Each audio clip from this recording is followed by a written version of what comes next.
मध्य प्रदेश में हमारे सहयोगी रूपेश मिश्रा फोन लाइन पर जुड़ गए हैं। जी रूपेश, मध्य प्रदेश ही एकमात्र वो राज्य है जहां पर भाजपा की एक लाज एक तरह से कह सकते हैं वो बचती नजर आई है। बाकी उत्तर प्रदेश, राजस्थान में तो भाजपा को भारी नुकसान हुआ है।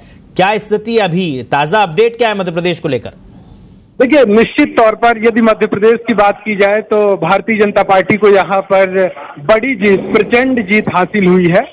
और अमूमन कहा जाए कि यदि सुबह से मैं शाम तक का आपको बताऊं बीजेपी मुख्यालय के बारे में, तो भले ही यहाँ पे भाजपा को प्रचंड जीत हाथ लगी हो, लेकिन भाजपा नेता ये तय नहीं कर पा रहे थे कि उन्हें खुशी मनानी चाहिए या नहीं मनानी चाहिए, कब लड्डू बांटने चाहिए। लेकिन आखिरकार शाम 5 बजे ये तय किया गया कि भाजपा मुख्यालय में जश्न मनाया जाएगा।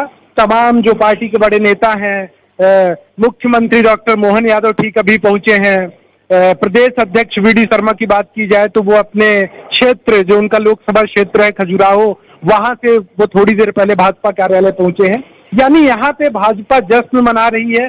जाहिर तौर पर जश्न मनाना भी चाहिए, लेकिन राष्ट्रीय फलक पे जिस प्रकार से परिणाम सामने आए हैं, उन परिणामों का असर दिग्गज नेताओं के चेहरे पर बखूबी देखा जा सकता है।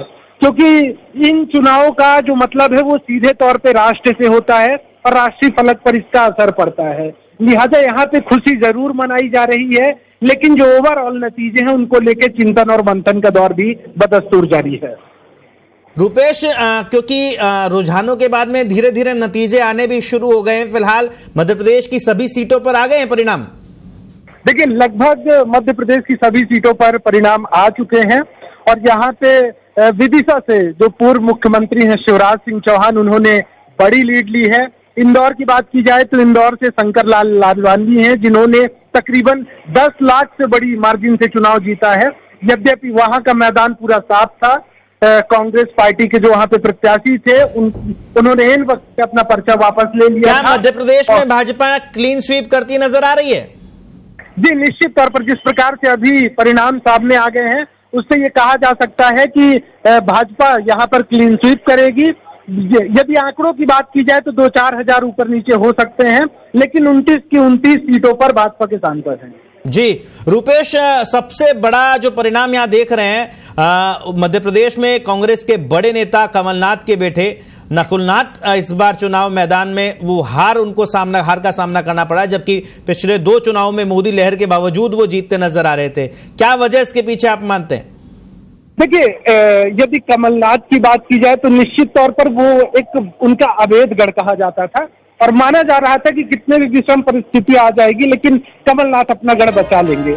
लेकिन उनका गढ़ चला गया। इसके पीछे के 2 प्रमुख वजह हैं। एक, आपको ध्यान होगा कि चुनाव से ठीक पहले एक हवा उड़ी थी कि कमलनाथ भाजपा में जा रहे हैं, और दुर्भाग्य ये कहा जाए कि कमलनाथ ने पुरजोर तरीके से इस बात का खंडन नहीं किया था। इस बात की अटकलें दिनों दिन तक चलती रही थी। ये अलग बात है कि लोग कहते हैं बात नहीं बनी और कमलनाथ को कांग्रेस में ही संतोष करना पड़ा। दूसरा सबसे बड़ा अहम फैक्टर है कि वहां पर जो कमलनाथ के करीबी नेता थे, चुनाव से पहले भाजपा उनमें सेंध लगाने में कामयाब रही। दीपक सक्सेना बेहद क्लोज आदमी कहे जाते थे कमलनाथ के, उनको भाजपा तोड़ के ले आई।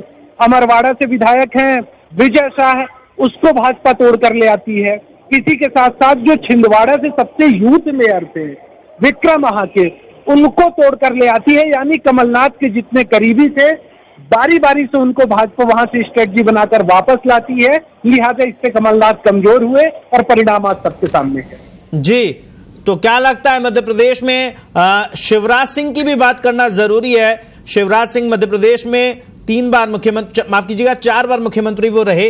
इस बार बदलाव हुआ मध्य प्रदेश में, नए चेहरे को मौका भाजपा ने दिया, लेकिन विदिशा से उन्होंने जो जीत हासिल की है, जीत का अंतर क्या संदेश दे रहा है दिल्ली दरबार को कि शिवराज की अभी भी मध्य प्रदेश में उनकी डिमांड है? देखिए, इसमें कोई दो राय नहीं है कि शिवराज सिंह चौहान मध्य प्रदेश की सियासत का एक बेहद लोकप्रिय चेहरा है और हर आयु वर्ग में उनकी बराबर लोकप्रियता है।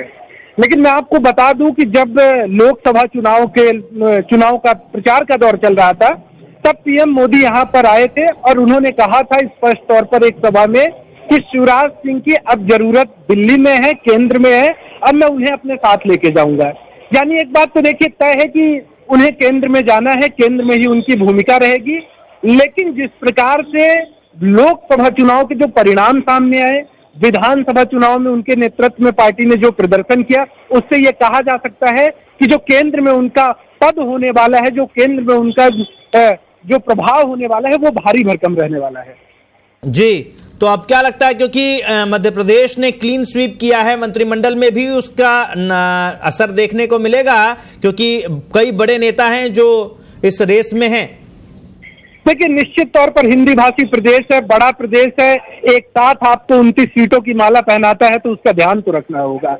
और कई बड़े चेहरे भी हैं, शिवराज सिंह चौहान है, भाजपा प्रदेश अध्यक्ष वीडी शर्मा है, ज्योतिरादित्य सिंधिया को आप भुला नहीं सकते हैं। तो कई बड़े चेहरे, लेकिन इसमें जातिगत फैक्टर बहुत महत्वपूर्ण है। इसमें किस दिग्गज को पीछे रखा जाता है, किसको आगे रखा जाता है, इसका भी गुणाभागत शुरू हो जाएगा। जी रूपेश, बहुत बहुत शुक्रिया तमाम जानकारी के लिए।